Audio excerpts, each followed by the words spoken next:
Vocês comentaram um pouquinho atrás dos laços familiares. Eu queria voltar um pouquinho nesse assunto família. Eu assisti uma palestra da senhora de 2016, da vida na terceira idade. Hum, Como que a gente poderia resgatar o papel dos idosos no contexto familiar? ah, E será que nós estamos passando por uma fase de relaxamento mesmo desses laços familiares? olha, até agora, Fábio, eu estou horrorizada. Eu estou horrorizada de ver as coisas, sabe? Porque eu tenho netos que estão na escola, né, em várias idades. Eu tenho 10 netos. Então eu percebo assim, vem os coleguinhas em casa. Um dia, a minha vizinha aqui, que é minha filha de uma amiga, ela é bem mais moça do que eu, da idade das minhas filhas. Aí, um dia, ela disse assim para mim, tia, eu estou horrorizada. Ela tem um filho de 14 anos e ela foi buscar o filho numa festinha. E aí o menino disse assim, mamãe, o meu colega aqui vai ficar em casa comigo. Aí ela falou, tá bom. Aí o outro menino de 14 anos subiu no carro e veio. Aí, quando chegou em casa, ela disse, escuta, meu bem, a sua mãe está sabendo que você veio para cá? Ela disse, não, não, mas ela já sabe, porque os meus pais são separados, e quando ela sai com o namorado, e eu vou para alguma festinha, eu já combino com ela que eu vou dormir na casa de algum coleguinha. Aí a minha amiga falou, olha, tia, esse menino ficou quase 2 dias na minha casa, e eu dizia, meu bem, liga para sua mãe, para ela saber onde você está, ou liga para o seu pai. Ele falou, não, tia, não esquenta, não, tia. Ela falou, tia, como pode um pai e uma mãe ter um filho de 14 anos e não saber onde o filho está, não é? Então, Fábio, esse foi um dos casos assim que eu fiquei também horrorizada, mas tem muitos casos em que a gente percebe que a educação das crianças está sendo terceirizada para a creche, para a escola. A função da escola não é educar em valores morais. A escola ela ensina geografia, matemática, ensina alguns valores, mas a responsabilidade é da família. E eu acho que a família, porque todo mundo sai para trabalhar, todo mundo está correndo, acaba terceirizando essa coisa tão importante que é a formação de uma criança, está terceirizando para instituições. E as instituições não dão conta disso, né? Então, eu acho que essa aproximação dos elementos da família, né, Fábio? Eu tenho um amigo japonês que já é falecido, e ele falava para mim, Evênia, na cultura japonesa, tem que viver na mesma casa 3 gerações. Porque quem ensina as coisas para a criança, quando os pais vão trabalhar, são os avós, né? E na cultura, quando eu fiz essa palestra que você assistiu, eu devo ter falado também na cultura indígena, né? Aqui do Brasil, também tem esse hábito. Os pais, a mãe vai lá ver a mandioca, ralar a mandioca, não sei o quê. Quem fica cuidando e transmitindo a cultura da comunidade para as crianças são os avós, né? Uhum. Então, os avós se sentem valorizados, criam um elo afetivo com a criança e os pais são liberados para trabalhar. Porque a fase do trabalho é uma fase que exige que a gente tenha outras ocupações além de educar os filhos, né? Mesmo que fique em casa. Então, o convívio com a terceira idade é bem salutar. Ainda mais, Fábio, considerando que nos últimos anos, nas últimas décadas, a média de vida das pessoas aumentou 20 anos. Olha, eu estou com 80 anos.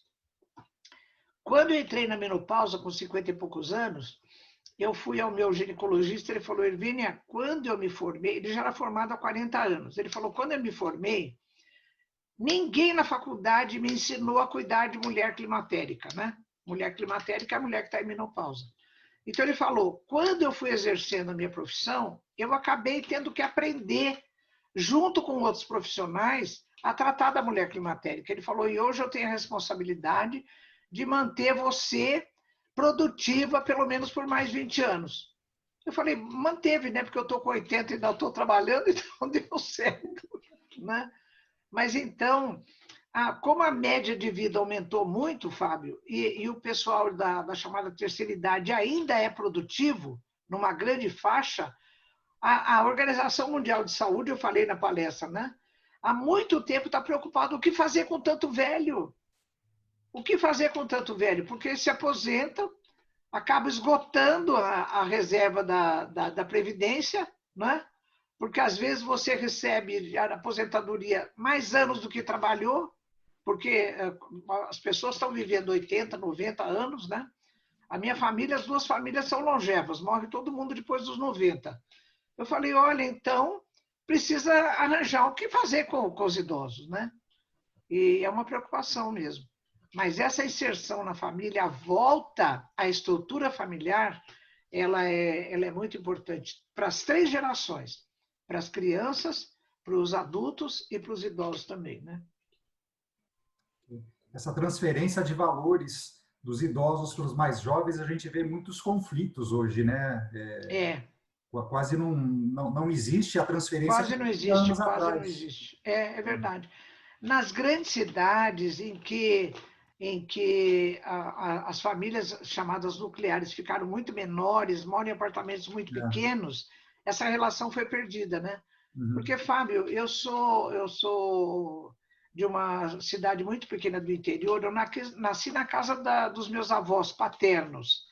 A casa do meu avô, ela tinha 8 quartos, 2 salas enormes, tinha um lugar que a gente descia para baixo onde passava roupa, tinha uma coisa para cá, outra coisa para lá, uma coisa enorme, né?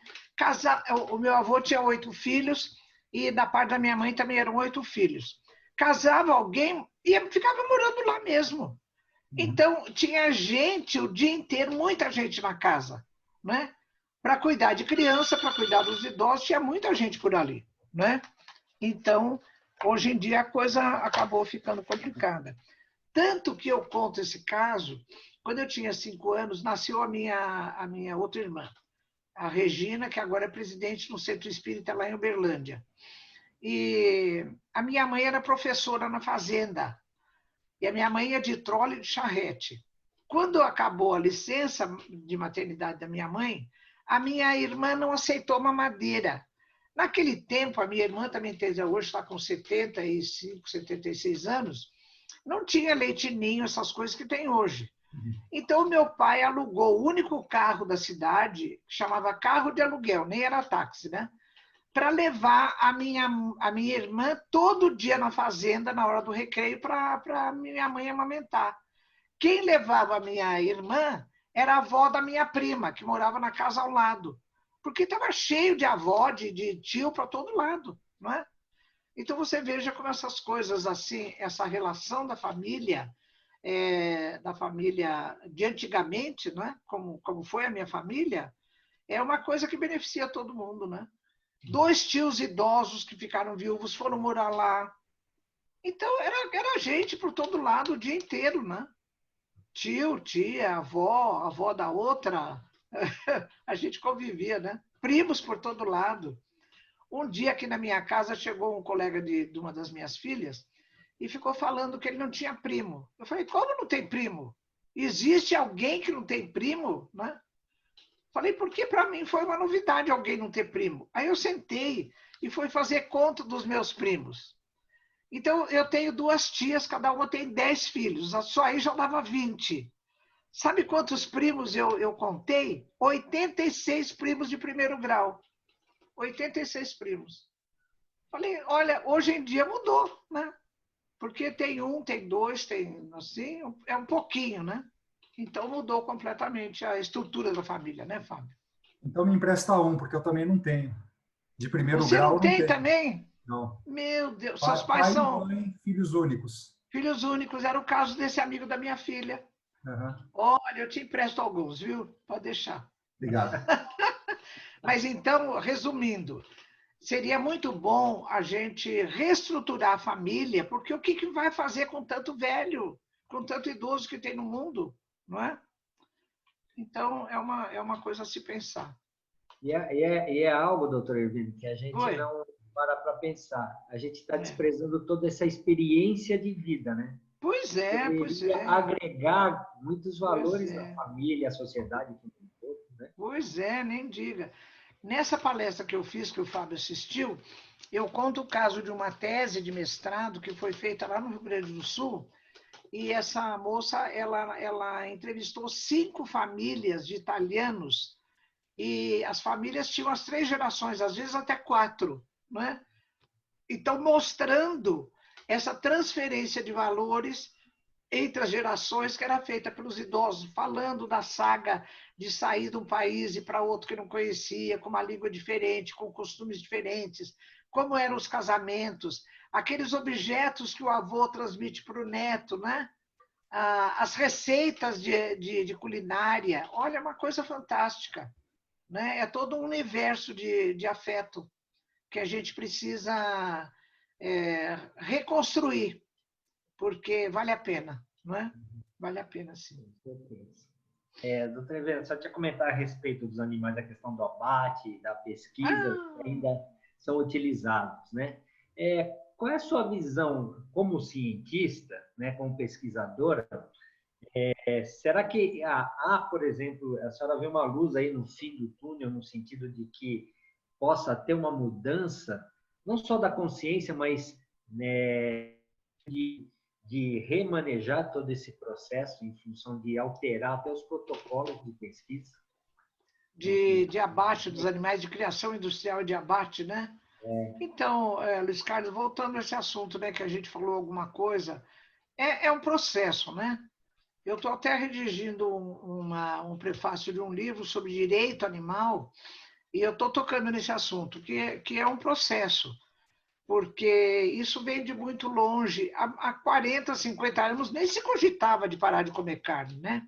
Ou de qualquer coisa, mas essa produção industrial ela foi ficando de um jeito, né? Que essa coisa de abater os animais em boiada, aquele mundo de frango, aqueles porcos, aquela coisa. Olha, eu deixei de comer carne há muitos anos, de tanto ver o que se passa dentro dos matadouros, né? Que eu ia muito, frequentava matadouro para coletar material para os meus alunos. Olha, eu chegou um dia eu falei, eu não quero mais participar disso. Eu não quero mais participar disso, porque são coisas assim terríveis, né? Mas eu acho que isso ainda vai demorar um pouco. Agora, por exemplo, faz uns 20 anos, né, Luiz Carlos, que foi criada a lei do chamado abate humanitário. Então o pessoal fala assim, se o abate é humanitário, está tudo bem, né? Não está tudo bem. Porque assim, antes do abate humanitário, por exemplo, eu fiz a minha tese de mestrado com pâncreas de bovino. E aí eu saía da faculdade, pegava uma condução que levava os trabalhadores da faculdade para vários lugares, e eu ia até o matadouro de Carapicuíba. Começava a matança às 4 horas da tarde. Aí eu ia lá, esperava aquela evisceração, abate dos animais, evisceração, tudo. Aí eu coletava o pâncreas, punha na bandeja, tudo. Bom, saía de lá umas 10 horas da noite, ia para o laboratório, ainda trabalhar nos pâncreas e tal, né? Bom, como é que era feito o abate? Naquela ocasião, Luiz Carlos, era quase sempre era um boxeador falido, que, coitado, ele já estava assim, com vários hematomas no cérebro, já estava meio lelé da cuca, né? E o empresário dele já tinha tirado tudo dele, o que queria fazer? Ia trabalhar em matadouro. Por quê? Na linha de matança, os animais ficavam em fila e lá na frente ficava esse indivíduo com parecia um martelo grandão assim, sabe? Então ele fazia esse gesto assim, olha, que é do predador. Aí o boi chegava lá, ele batia na cabeça do boi. A primeira marretada dava no chifre, a segunda dava no nariz, a terceira no olho, até que uma dava bem aqui, na fronte, e o animal caía, né? Então os animais que vinham atrás, eles viam o que estava acontecendo com o outro na frente, né? Então, aquilo, a tal da fila indiana, já era um motivo de sofrimento. Bom, quando criaram o abate humanitário, o que aconteceu então? Parou de usar essa marreta, chamava marreta mesmo. Então, o que acontece? O indivíduo fica com uma arma que tem um dardo cativo. É uma espécie de coisa que ela é como se fosse uma bala que vai na cabeça do animal e volta, mas não é uma bala. Ela gera uma coisa tão forte que é uma espécie de vácuo, de projeção de ar. A bala é uma projeção de ar que é tão violenta que perfura a parte óssea e lesa o cérebro dos animais, né? Essa arma, ela fica numa anteparo e o indivíduo que maneja fica atrás. Então, o boi vem vindo, ele não vê o indivíduo fazer esse gesto da marreta, né? Então, ele cai talvez sem perceber que ele vai ser abatido. Então, melhorou? Melhorou. Do que os animais sofriam, melhorou. Mas acabou com o sofrimento dos animais? Não, não acabou. Até porque essa lei do abate humanitário, ela permite o abate de fêmeas gestantes. Você imaginou uma vaca gestando, ou uma égua, porque tem matadouros ainda que fazem matança de cavalo, né? Abater uma fêmea que tá gestante? Então, na legislação que eu consultei agora, quando eu fiz a última edição do livro, está escrito assim: se o veterinário perceber a presença de uma fêmea na linha do abate que esteja ou em gestação adiantada ou recém-parida, ele pode retirá-la do abate. Aí eu pensei assim, nossa, que bonzinho, né? Ele vai retirá-la do abate. Olha o que está escrito na sequência: para que haja melhor aproveitamento desse animal. Não é porque está com dó da coitada, não. Para que haja melhor aproveitamento do animal, né? Então, eu cansei de fazer pesquisa em feto de boi, em feto de búfalo, em feto de cavalo, em matadores de animais, de cavalos, com fêmeas que foram abatidas em gestação, né? Então, esse é o chamado abate humanitário. Quer dizer, melhorou do que era? Melhorou. Mas resolveu tudo? Os animais não sofrem? Não, não resolveu. Ainda estamos a caminho, né?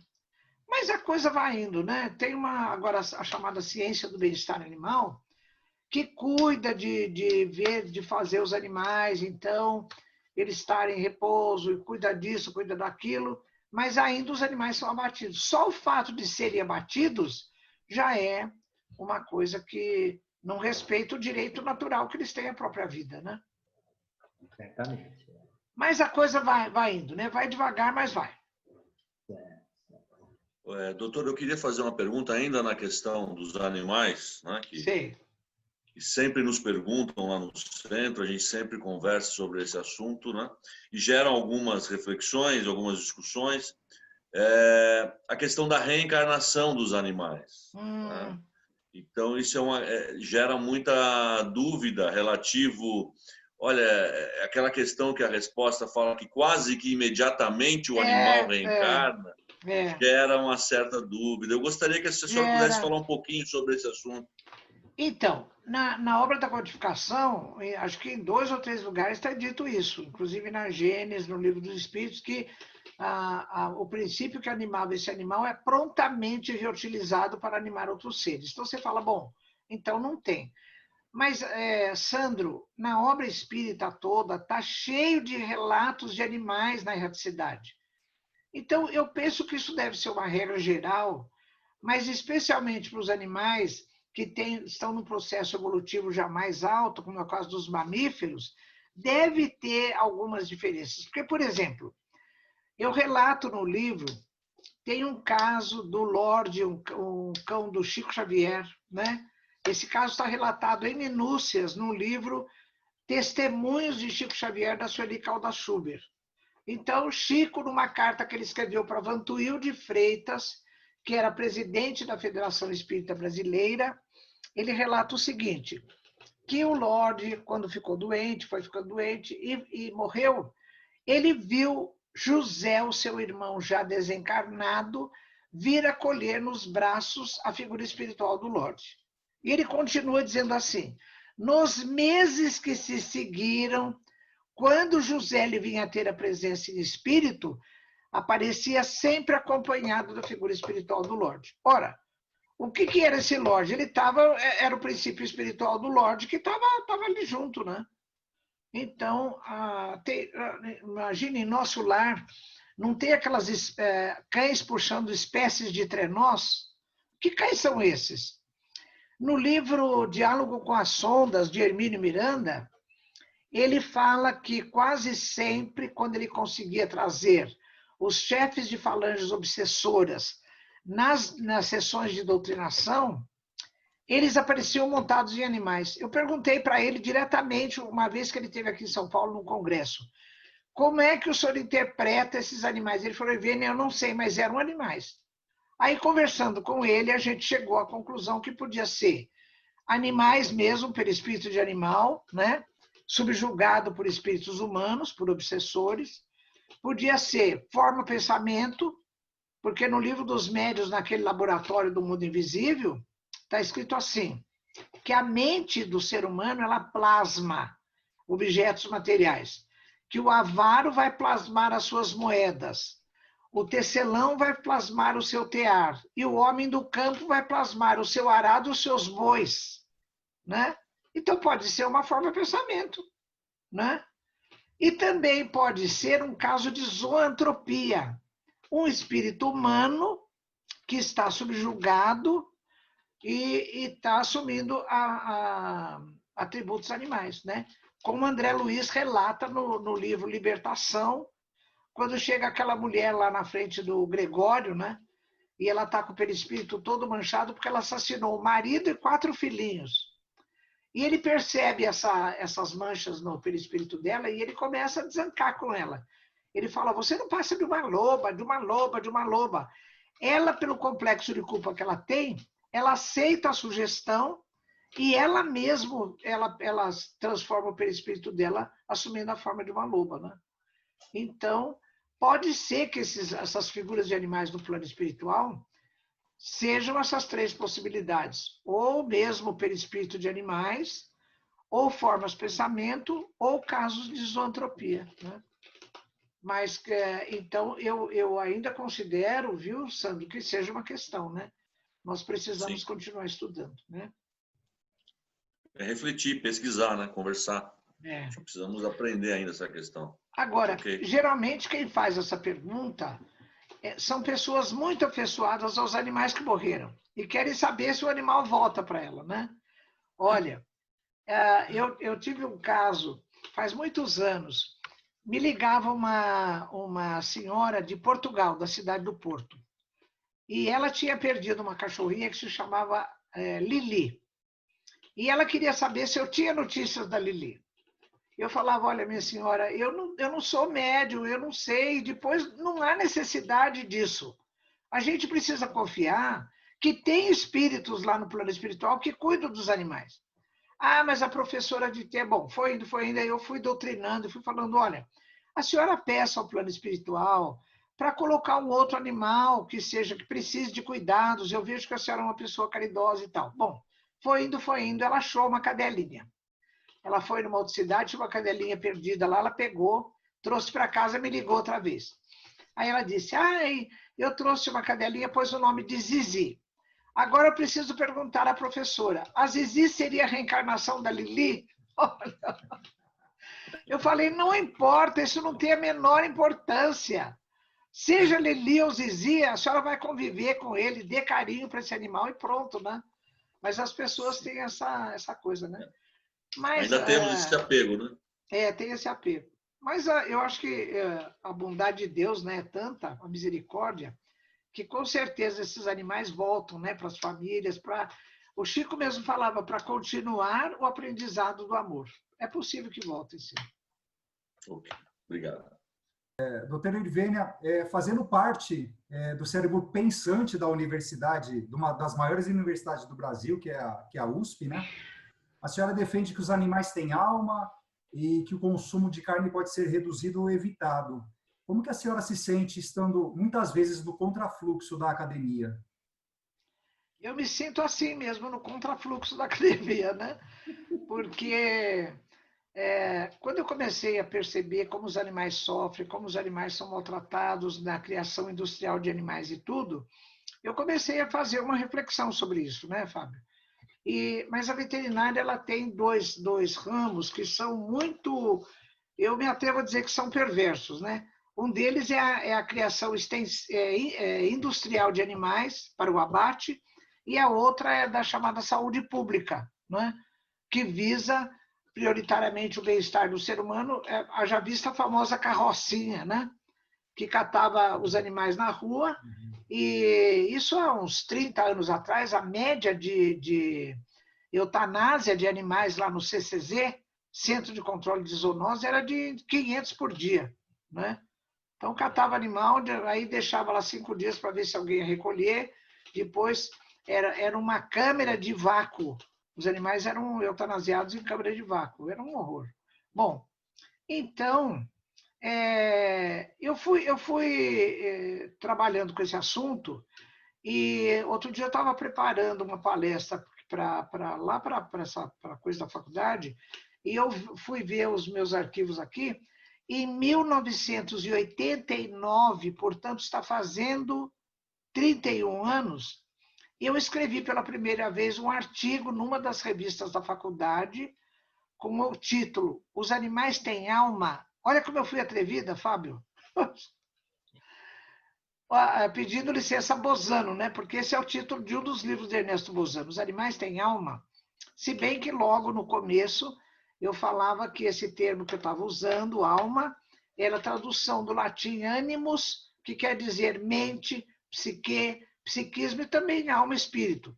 Mas que eu estava enfocando dentro da academia esse termo no contexto de mente e psiquismo, para dar o recado ao meio acadêmico que os animais têm sim essa dimensão, chamada de mente ou psiquismo, né? Então, o primeiro artigo que eu escrevi foi em 1989. E depois eu comecei a fazer palestras sobre isso, porque esse artigo, com esse título tão instigante, ele começou a suscitar interesse das pessoas, tanto das ONGs protetoras de animais, quanto dentro da própria faculdade, né? A comissão de ética me chamou para fazer palestra, o hospital me chamou para fazer palestra. Então, aí eu fui tanto que depois, muito mais recentemente, em 2009, numa das palestras, eu falei bem claramente a respeito desses assuntos, né? E um grupo de alunos me procurou e falou, professora, vamos fazer alguma coisa. Então, no ano seguinte, em 2010, eu criei com esses alunos um movimento cultural de medicina veterinária e espiritualidade lá dentro da faculdade, que se chama Medvesp, né? Até ontem eu fiz uma live reinaugurando o Medvesp, que estava parado durante uns tempos, agora com outro formato, né? Lembrando, então, essa coisa toda, de que a função do Medvesp, desse movimento cultural, é conscientizar a comunidade acadêmica e também a coletividade de modo geral, que os animais têm psiquismo, que os animais sofrem, que os animais merecem respeito, ou seja, despertar a consciência das pessoas para trabalhar numa relação harmônica de vivência com outros seres humanos e também com os animais, né? Então é bem por aí, viu, Fábio? Então eu acho que agora tem alguns jovens que estão animados.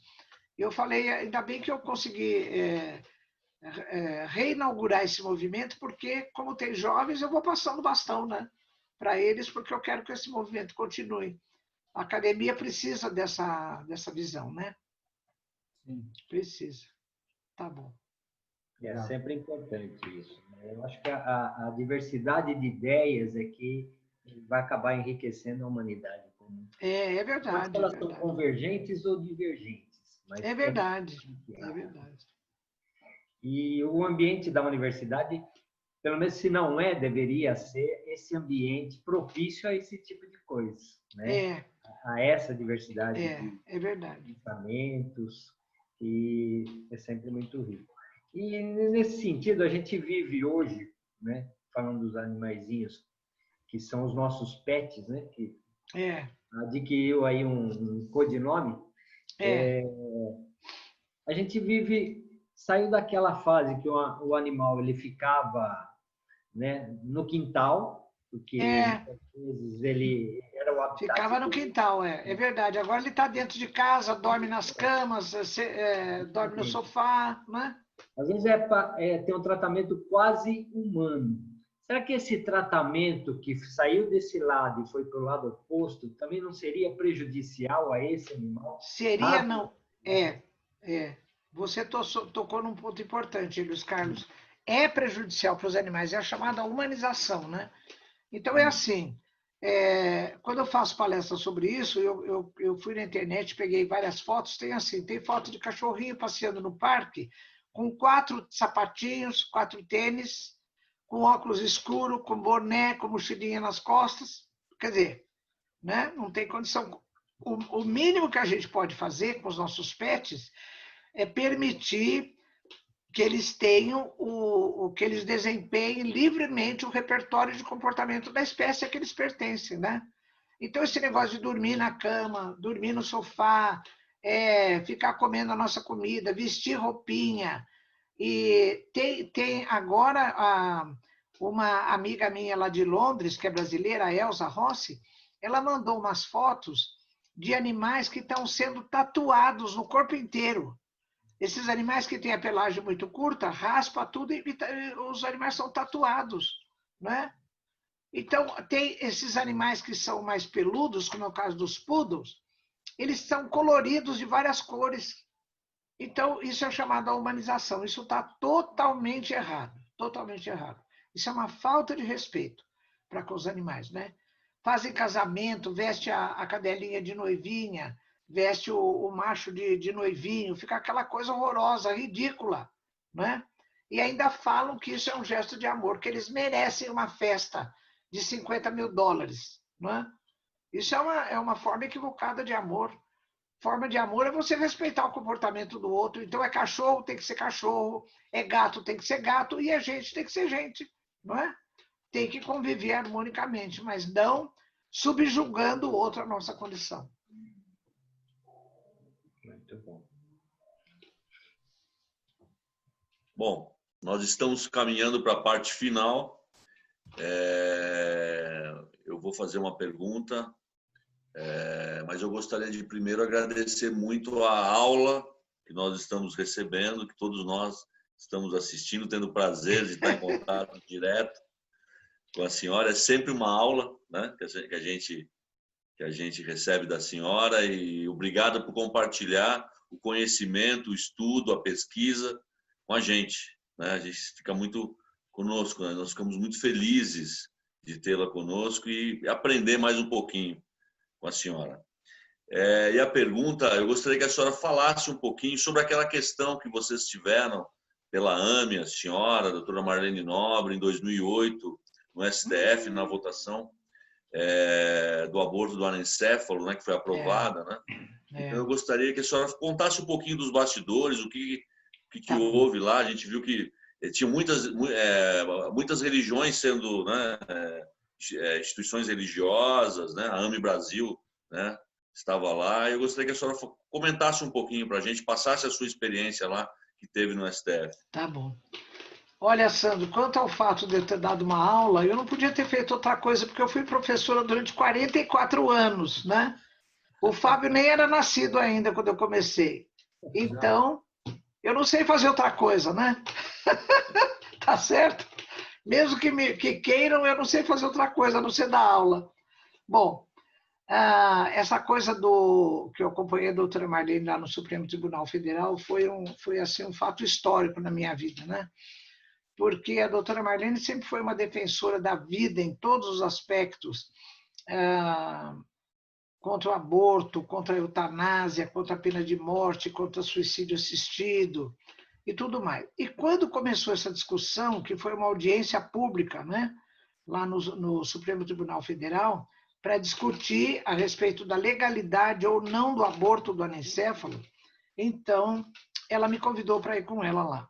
E nós tivemos 15 minutos para expor os nossos argumentos. Bom, então nós chegamos lá e era aquela meia dúzia de gato pingado, né?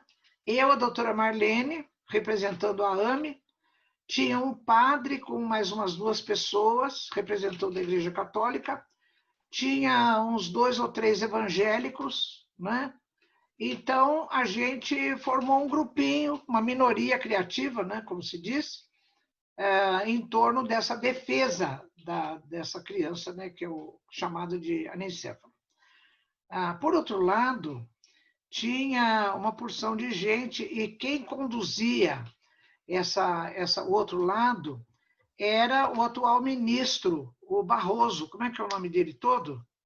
Ministro Barroso. Ele não era ministro ainda, ele é que foi o promotor dessa discussão e ele defendia o aborto do anencéfalo, né?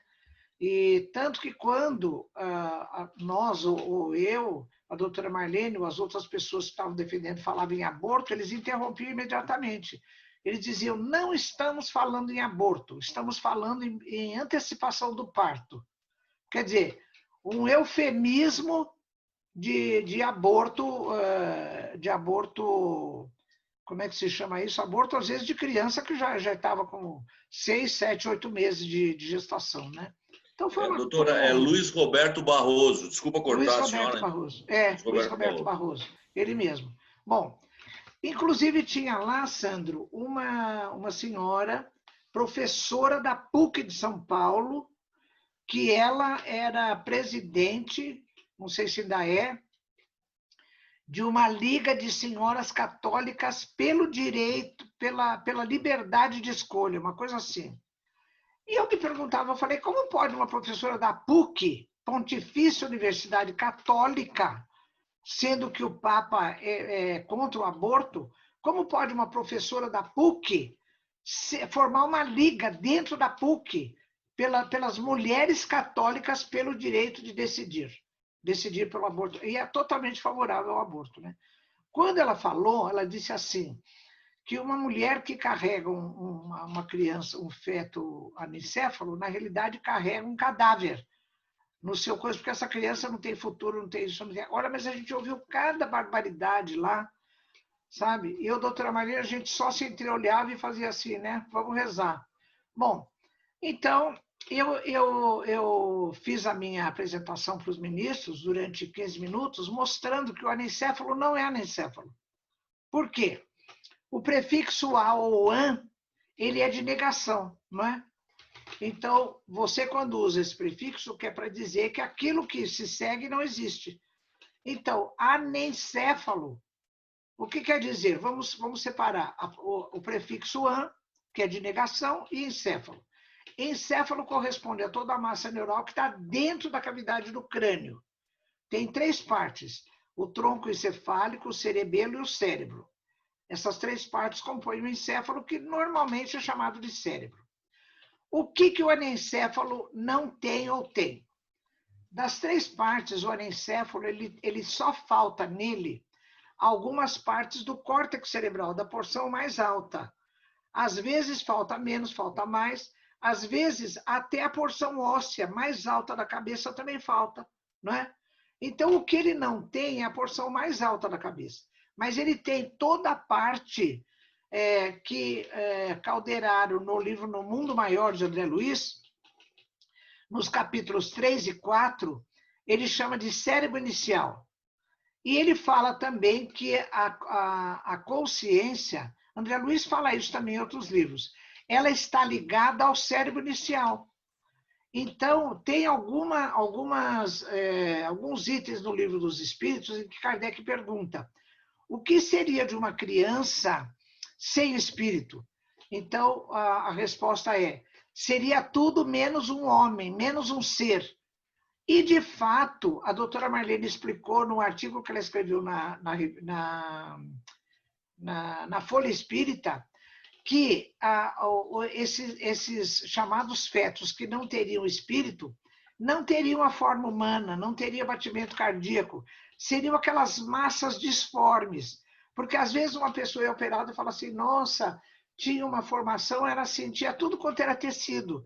Tinha cabelo, tinha tecido ósseo, tinha massa muscular, mas tudo naquela... Então, esses são as chamadas gestações sem a encarnação de um espírito. Porque toda vez, no Livro dos Espíritos isso está bem claro, toda vez em que estiver se formando um corpinho humano que tenha batimentos cardíacos e outras funções viscerais, é a encarnação de um espírito. Então, eu não falei isso lá em termos espirituais para os ministros, mas eu citei um neurocientista famoso das décadas de 40, 50, 60 até 70, que foi Penfield, Wider Penfield. No livro dele, que se chama O Mistério da Mente, ele estudou muitos soldados que tiveram traumatismo crânioencefálico, e ele observava o seguinte, olha, que às vezes o indivíduo tinha grandes perdas da massa cerebral, mas tinha preservação da parte mais profunda do cérebro, que Calderaro chama de cérebro inicial. E a consciência não era alterada. Ao passo que, quando esses indivíduos tinham o córtex cerebral preservado, mas tinha lesão no tronco encefálico, a consciência não era preservada. Então, qual a conclusão que ele chega? A consciência deve se ligar às porções mais profundas do cérebro, que é o que o anencéfalo tem. Então, eu me baseei nesse autor, levei para os ministros e mostrei, falei, o anencéfalo não é anencéfalo. O que ele tem é uma malformação encefálica. O encéfalo dele é mal formado, tem defeito, mas a consciência ele tem porque, segundo Penfield, a consciência se liga à parte mais profunda e não ao córtex cerebral. Bom, não adiantou nada, né, Sandro, como você falou, porque eles votaram a favor do aborto do anencéfalo. Aliás, quando a gente ia saindo, eu e a doutora Marlene, nós estávamos vampirizadas. As fotografias, a gente está pálida, assim, de tanto desgosto. Quando a gente ia saindo, uma jornalista que sempre faz a cobertura lá de eventos políticos em Brasília, ela entrou no meio de nós duas, pôs a mão no nosso ombro e falou, olha, parabéns pelo trabalho de vocês, pelo esforço de vocês, mas olha, eu sinto dizer que não vai adiantar nada, porque a cabeça deles é cristalizada, ali não entra mais nada. Então, deu no que deu, né? De fato, eles votaram a favor do... Mas foi um dia memorável. Dali, Sandro, nós fomos para a FEB, para a Federação Espírita Brasileira. Lá nós encontramos o presidente da FEB, que era o Nestor Mazzotti, encontramos a Elza Rossi, que hoje faz parte do Conselho Espírita Internacional, né? E a doutora Marlene concedeu várias entrevistas. E eu gosto de contar que numa delas, então nós estávamos os quatro assim, o Nestor, a Elza, eu e mais alguém, os três, e a doutora Marlene sentada lá na entrevista. E a jornalista perguntou para ela, doutora Marlene, mas assim, e o câmera filmando. Aí perguntou para ela, doutora Marlene, a senhora defende tanto essas crianças que têm defeitos e anencéfalo e tudo, que contribuição essas pessoas dariam para a sociedade? A doutora Marlene olhou para ela e disse assim, minha filha, não são os como é que é defeituosos? Como é que é outro nome de defeituoso? Ela falou, não são... Aleijados. Deficientes. Ou deficientes. Minha filha, não são os deficientes que fazem as guerras. Olha, Sandro, fez um silêncio. A moça, a jornalista, não sabia mais o que ela falava. O cameraman, ele ficou assim com a sobrancelha levantada, olhou para nós, um olhava para o outro, ficou um silêncio assim, sabe aquela linha isoelétrica, um silêncio, ninguém falava nada. Eu falei, mas que orgulho a gente tem dessa mulher, né, da doutora Marlene. Que coisa que ela teve, que autoridade moral de dar essa resposta para essa moça, né? Quando ela disse, minha filha, você já percebeu que não são os deficientes que fazem as guerras? Pronto, aí acabou a entrevista, parou por aí, né? Mas foi um dia memorável. Nossa, eu tenho muita lembrança desse dia, muita lembrança, né?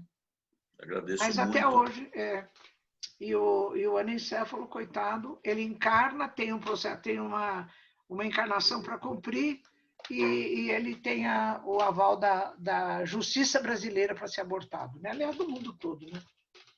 Sim. Realmente é uma passagem muito bacana, principalmente por estar junto com a doutora Marlene. Nossa, né? Nossa! Toda a vivência com a doutora Marlene foi muito rica, toda. Ela contava as coisas, ela dava exemplo. Ela era muito assim, muito firme nas convicções dela, né? Sim. E foi um aprendizado. Nossa, eu tenho a foto dela aqui em cima do meu computador, toda hora que eu vou fazer alguma coisa, eu falo, doutora Marlene, vamos lá, dá uma ajudinha aí, né? Mas é um aprendizado, né? É a nossa eterna líder, nossa, com certeza. Toda vez que eu viajava com ela, ou que cumpria uma tarefa, eu falava, doutora Marlene, eu quero agradecer a oportunidade que a senhora está me dando e para todo mundo de viagem, de tarefa, de aprendizado, né? Olha, uma oportunidade muito rica mesmo. É verdade. Eu queria passar para as considerações finais, doutora. Muito pesar, nós estamos terminando nosso bate-papo, né? Tá Falar bom. em bate-papo.